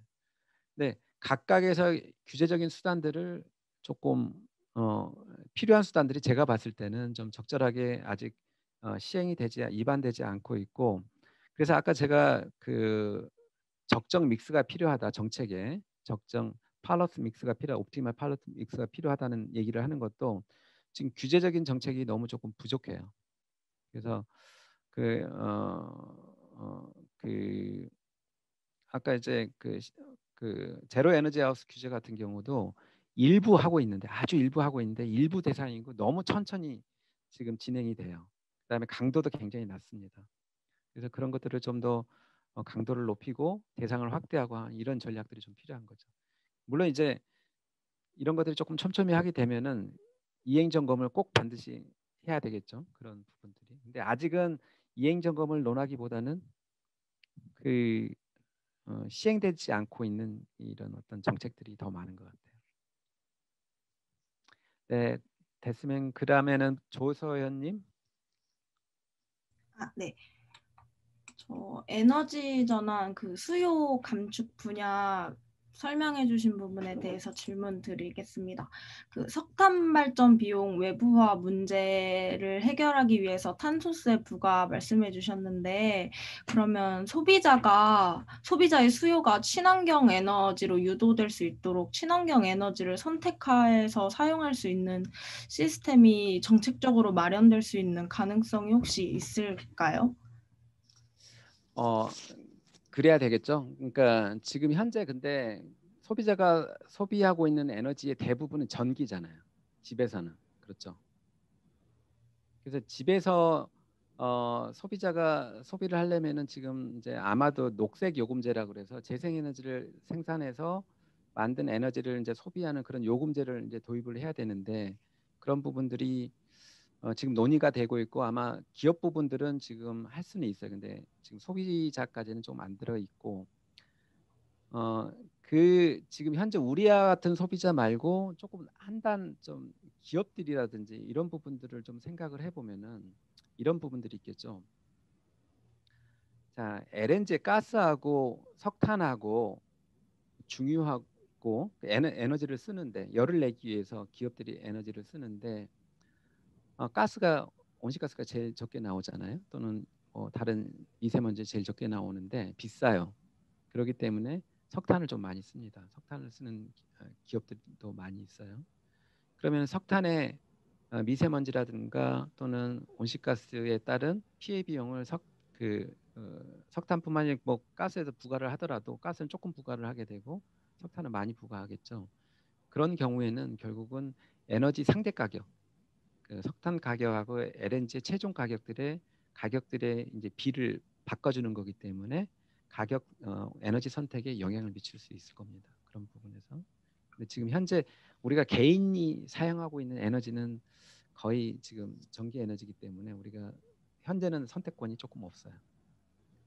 그다음에 정수진님. 예. 저 죄송한데 하나 더 있는데 예.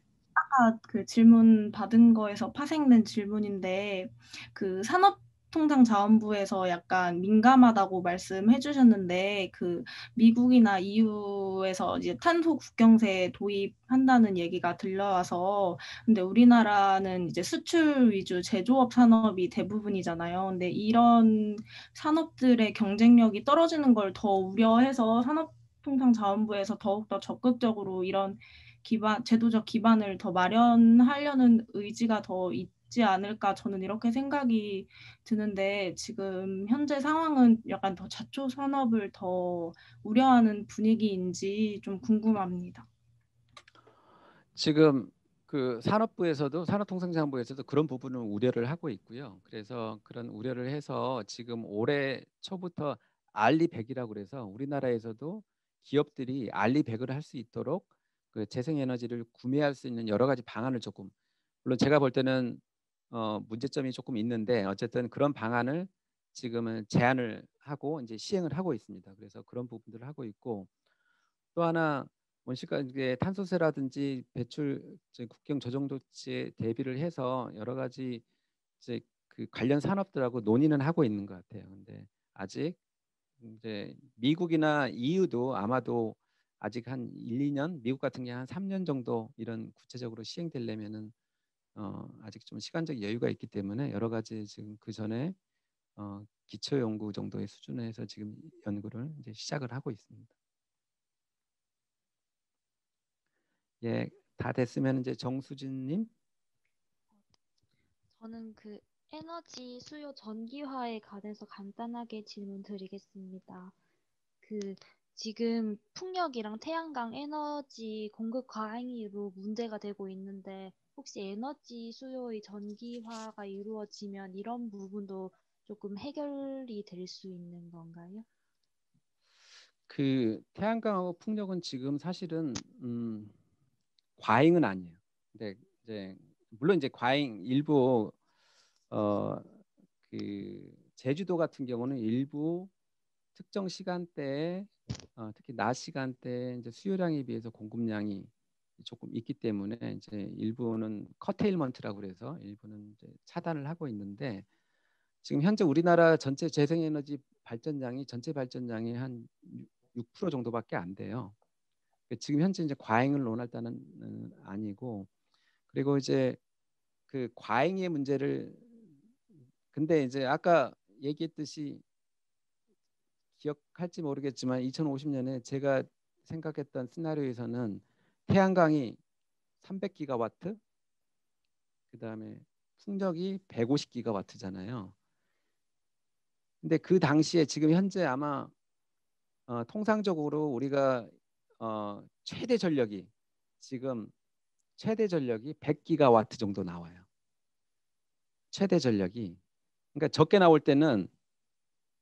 적게 나오는 날은 특히 봄 여름의 주말에는 한 50기가와트밖에 안 나오거든요. 그럼 자 주말에 2050년에 잘 상상을 해봐서 태양이 막 비치고 있어요.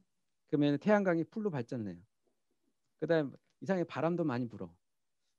그래서 하다 보면은 그 12시에 1시에 낮 12시 1시에 발전량이 400기가와트가 될 수가 있어요. 300에서 400기가와트가. 그러면은 50기가와트 우리가 쓰는 거 또 많아야 100기가와트 이상의 200에서 250기가와트가 남는 거잖아요. 그때는 정말 남겠죠. 낮에는. 그래서 그 남는 것들을 결국은 저장을 해야 됩니다. 저장하는 방식이 지금 우리가 고민하고 있는 게 배터리하고 수소로 저장을 하려고 지금 생각을 하고 있어요. 수소로 전환시켜서 잉여 전력을. 그래서 그 부분들은 그래서 그런 부분들을 수소를 생산을 해서 결국은 아까 얘기했던 철강 산업에서의 수소환원 저체를 이용을 한다든지 아니면 다른 부분에 이용한다든지 아니면 그걸 가지고 다시 발전량이 작을 때 발전을 한다든지 그런 방식들을 생각을 하고 있습니다.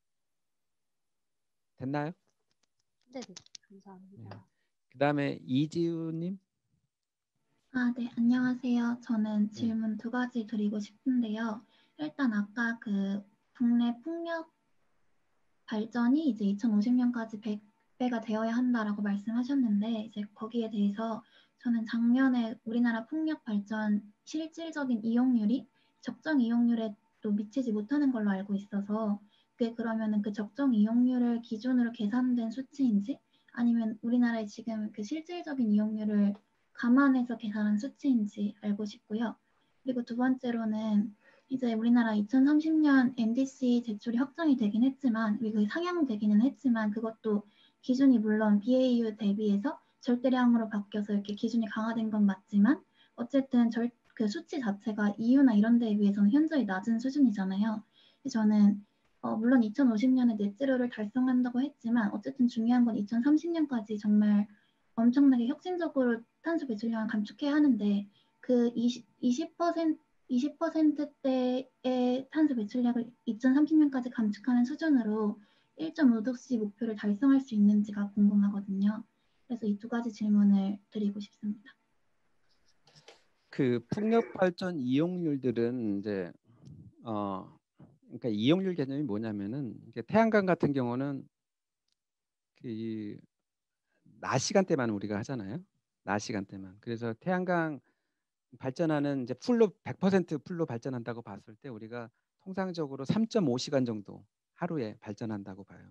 왜냐하면 구름 낄 때도 안 되고 비 올 때도 안 되고 어떤 날은 물론 10시간씩 할 수도 있지만 그래서 이런 걸 봤을 때 3.5시간 정도를 하고 그래서 통상적으로 우리 기존의 데이터를 쭉 보면 한 15% 정도가 이용률인 거예요. 자, 이용률이라 하면 그 기계가 갖고 있는 최대의 발전량 기계가 갖고 있는 최대 발전량 그러니까 8,760 시간 그러니까 1년 8,760시간 동안에 발전하는 최대 발전량에다가 을 분모로 하고 실제 발전량을 나눈 거를 이용률이라고 쳐요. 그래서 태양광은 15%, 그다음에 풍력은 25에서 30%를 칩니다. 그래서 지금 육상은 한 25% 치고 저기 해상은 30%를 우리가 치고 있고요.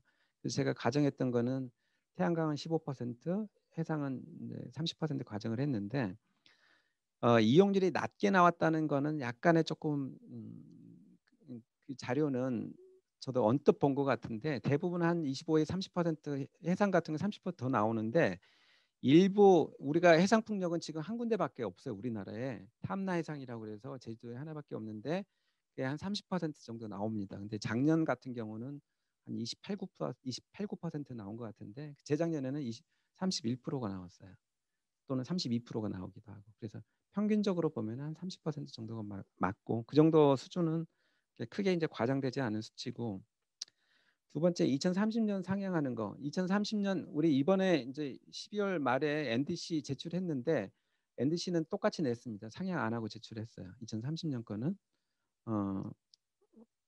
그 작업도 안 했고 상향하지 않았고 다만 대통령이 2050년 탄소 중립 시나리오를 조금 구체화시키면서 2030년 목표도 상향하는 것, 상향 제출하는 것들을 검토하자 이렇게 했기 때문에 내년 말까지 2030년 감축 목표 상향은 검토를 할 거예요. 그래서 그게 EU 같은 경우는 아까 얘기했듯이 원래 제출했던 목표보다도 10에서 15% 포인트를 높인 거고 우리나라는 어떻게 할지는 한번 조금 두고 보죠. 지금 현재. 근데 2030년, 2050년 넷제로 했는데 지금 현재 그 우리 감축 목표 2030년 제출한 NDC는 그 넷제로에 어울리진 않는 목표예요.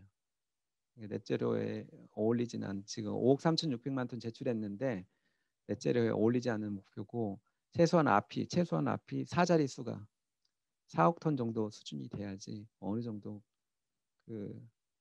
그나마 그냥 미안하다 하고 제출할 정도 될 겁니다. 아마도. 됐나요? 네, 제가 본 기사랑 좀 다른 내용이 있는 것 같긴 한데 네, 네. 네 감사합니다. 네. 그다음에 홍혜림 씨. 네, 안녕하세요. 저는 네. 공정 전환에 대해서 말씀하셨는데 그 부분에 대해서 질문을 조금 드리려고 합니다. 그 공정 전환, 그러니까 정의로운 전환의 중요성에 대해서 말씀하셨는데 혹시 산업이 전환이 되었을 때 보호나 보상에 대한 정책이 있는지 아니면 그런 계획이 있는지 좀 궁금합니다. 지금 그런 부분들은 이미 이제 정책은 있어요. 그러니까 예를 들어서 지금 조선산업이라든지 이 부분에 대해서 우리가 여러 가지 지원들을 하고 있잖아요. 조선산업들 이제 지원하고 있고 우리 그 어디 있죠? 삼척에 카지노가 있던가요? 삼척에 있나요? 카지노가? 아니 거기 군이 뭐죠? 태자로 시작하는 군이 뭐죠? 거기? 그러니까 그쪽에 카지노를 하나 만들어줬잖아요. 국내 카지노는 그러니까 한국 사람이 들어갈 수 있는 카지노는 유일한 카지노가 거기다가 만들어줬는데 그게 석탄 산업, 탄광 지역들에 대한 어떻게 보면 지원 사업으로서 그 카지노를 열어준 거거든요. 거기에다가 그래서 이제 그런 형태로 기존에도 그 쇠퇴 산업들 에 대한 어떤 산업적인 지역이라든지 산업에 대한 지원 정책들은 갖고 있었어요. 그래서 그런 정책들을 아마 계속해서 이어가려고 하고 있고 특히 우리나라는 다행히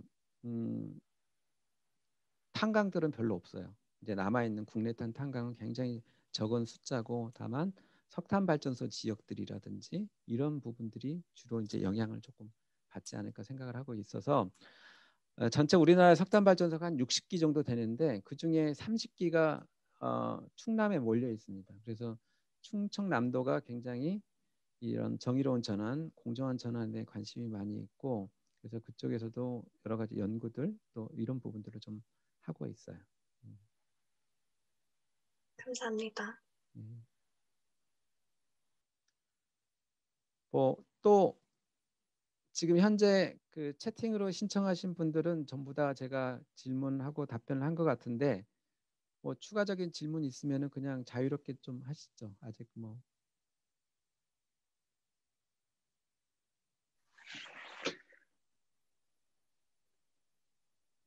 네, 하예진님. 네. 저 아까 그 에너지 저장 장치에 대해서 이야기하셨는데 작년부터 해가지고 ESS 화재가 많이 나면서 관련 제도들이 많이 특혜들이 많이 없어졌다고 하는데 지금은 어떻게 되고 있는지 궁금합니다.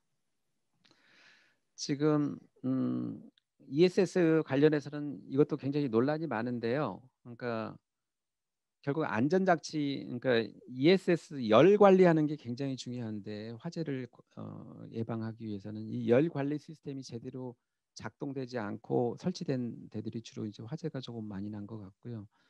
그래서 현재도 태양광하고 ESS를 같이 설치한다든지 또는 풍력하고 ESS를 같이 설치하면은 REC라고 그래서 그러니까 보상해주는 시스템이 있어요. REC라는 게 들어보신 분은 아시겠지만은 Renewable Electric, 그러니까 재생에너지 서티피킷이라서 그 1메가와트를 통상적으로 태양광으로 또는 풍력으로 1메가와트 발전량에 대해서 1 REC를 주는 시스템이 있는데 이걸 조금 많이 줘요.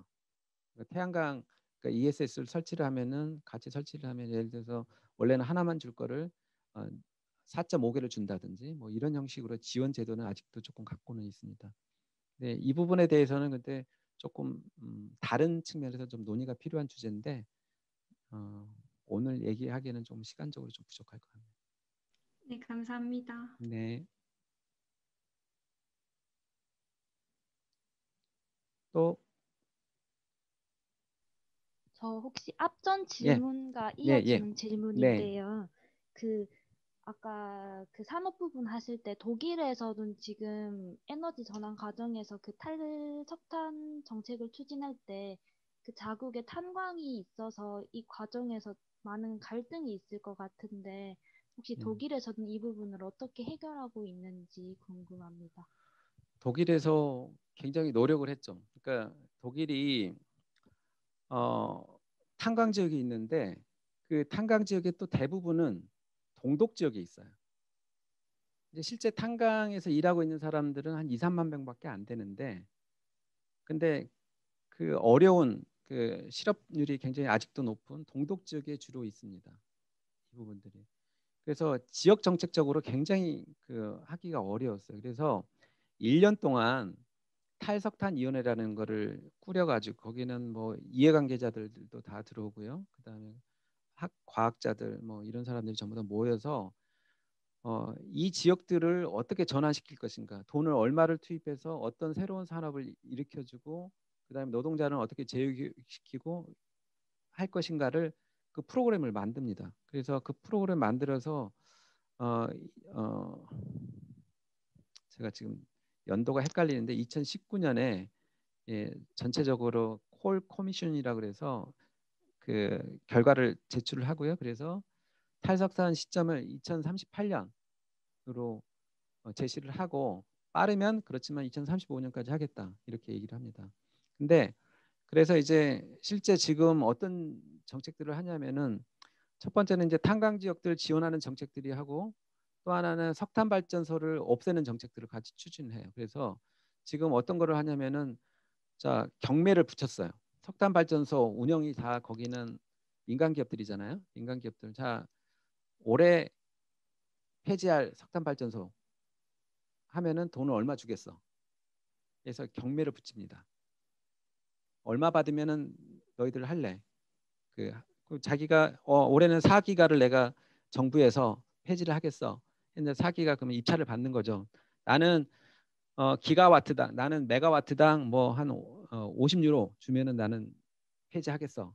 뭐 이런 어떤 입찰을 하는 거예요. 그래서 입찰 순서대로 또는 물론 반드시 입찰 순서는 아닙니다. 왜냐하면 전력망이 있기 때문에 그런 순서대로 지금 결정을 하고 있어요. 그래서 그런 형태로 진행을 하고 있고 각각 전환 지역에 대해서도 굉장히 따로 깊게 연구를 합니다.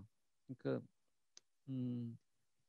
내가 2019년에 한 3개월 동안 안식년을 독일에 있는 그 드레스덴이라고 동독 지역에 가서 있었거든요.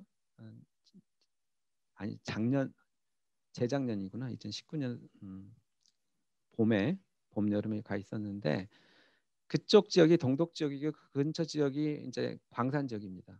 석탄 최강 지역들인데 그쪽에 전환하는 연구들을 어떻게 할 것인지 10년짜리 연구를 해요. 10년짜리. 자 지금부터 시작을 해서 자 그 사람들의 전환 과정들을 계속해서 그 팔로우하면서 계속해서 그 같이 진행을 하는 작업들을 하더라고요. 그래서 막 연구가 시작이 되더라고요. 일단은 그걸로 답변이 됐기를 바라고요. 그다음에 항윤서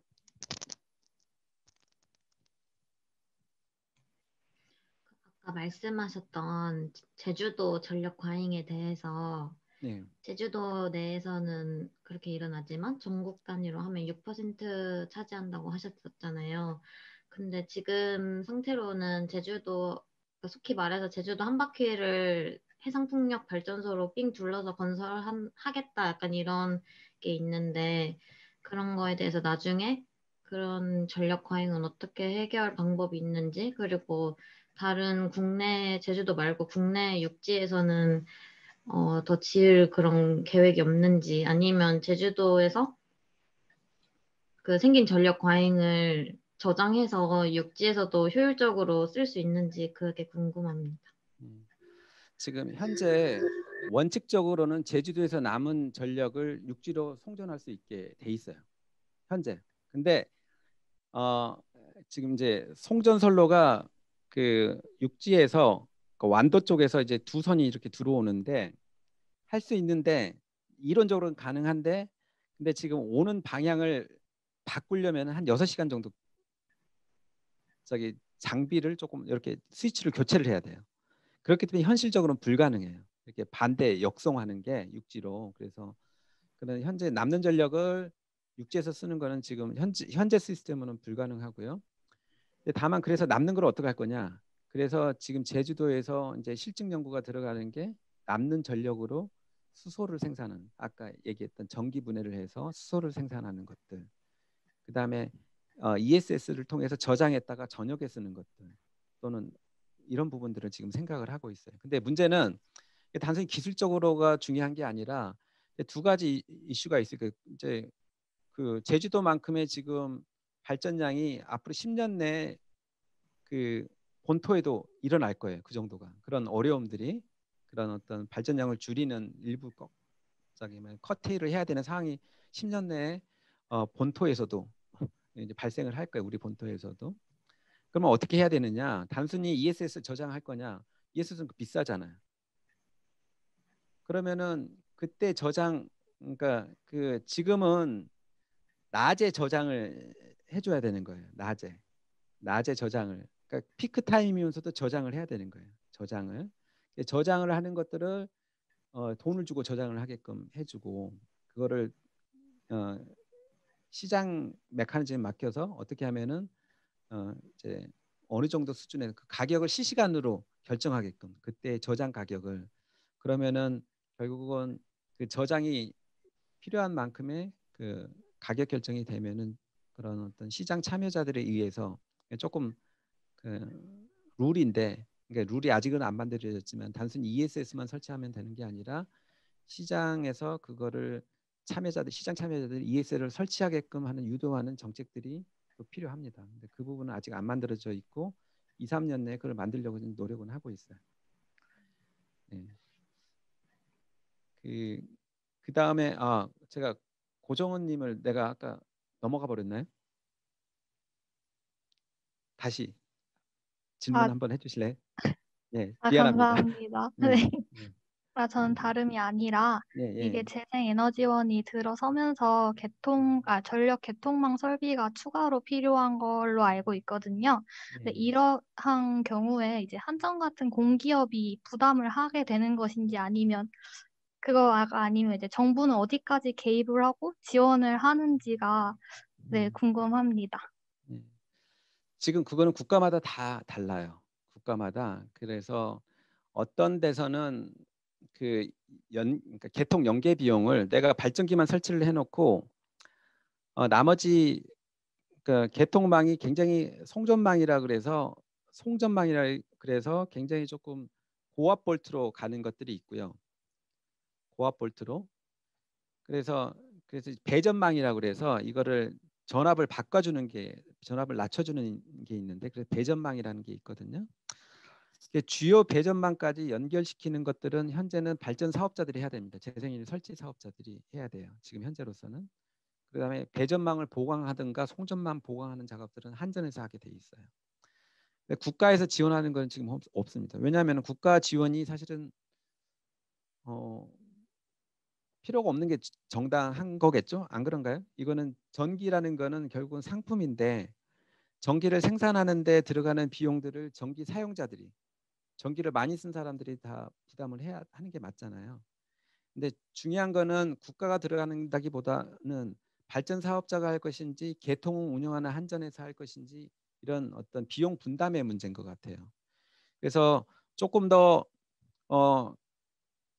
재생에너지 사용을 과속화시키려면은 결국은 한전과 같은 개통 운영 사업자들이 돈을 부담을 하게 하는 것들이 조금 더 바람직한 부분들이 있고 또 다른 경우에는 또 지금 발전 사업자들이 현재와 같이 개통 연계하는 비용을 하는 것들이 있겠죠. 근데 국가별로도 에너지 원별로 또는 어떤 특정 지역에 따라 좀 다르게 하는 경우도 있어요. 그런 부분들은 조금씩 개통 연계 규칙들은 좀 다릅니다. 지금 이제 여기까지만 진행을 하는데 제가 빠뜨린 분이 이은혜님을 마지막에. 네, 안녕하세요. 네, 질문 드리고 싶은 부분은 이전에 해상 풍력 단지는 탐라가 이제 유일하다고 하셨는데 그러면 앞으로 조금 더 해상 풍력 단지를 확장할 계획이나 뭐 그런 것들이 있는지 궁금합니다. 지금 제주도도 해상 풍력을 좀 제주도가 제가 지금 기억이 깜빡깜빡한데 2030년까지 그 카본 프리 아일랜드를 선언을 했고요. 그때 제안했던 게 3기가와트 재생에너지 용량이에요. 그러면 한 1.5기가와트가 태양광일 거고 1.5기가가 풍력일 겁니다. 그러면 1.5기가의 대부분이 해상 풍력일 거예요. 그래서 제주도도 여러 가지 해상 풍력 그 프로젝트를 지금 진행을 하고 있고요. 근데 이제 더 대규모로 진행을 하고 있는 게 두 가지 부분인데, 하나는 군산 새만금 왼쪽하고 밑쪽으로 서해 쪽으로 해서 거기가 최소 3기가 정도를 지금 해상 폭력을 지금 추진을 하고 있고, 그 다음에 또 신안 제일 남쪽에 신안 쪽에는 정말 거기 난립하다시피 해상 폭력이 수기가 단위로 지금 추진이 되고 있습니다. 너무 난립이 돼서 문제고요. 또 하나는 동해 쪽에 울산 바깥쪽으로 해서 거기는 부유식이라고 그래서 통상적으로 해상 폭력은 밑에 땅에다가 이제 지주대를 이제 받고 그거를 가지고 위에서 그 물 위에서 이제 발전을 하게 되는데, 부유식은 밑에 지주대가 박히지가 않습니다. 물론 줄로 연결하는 쇠줄로 연결하는 것들이 있지만은 이 지주대를 박지는 않거든요. 그래서 떠 있는 방식입니다.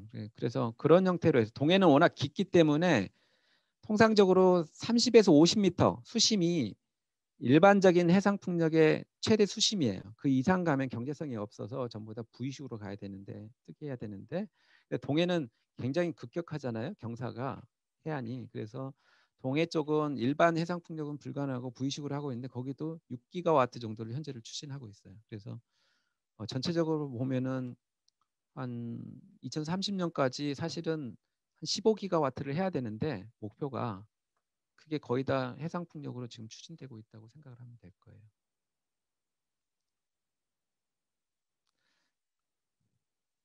지금 혹시 제가 질문했는데 대답 못 하신 분 있나요?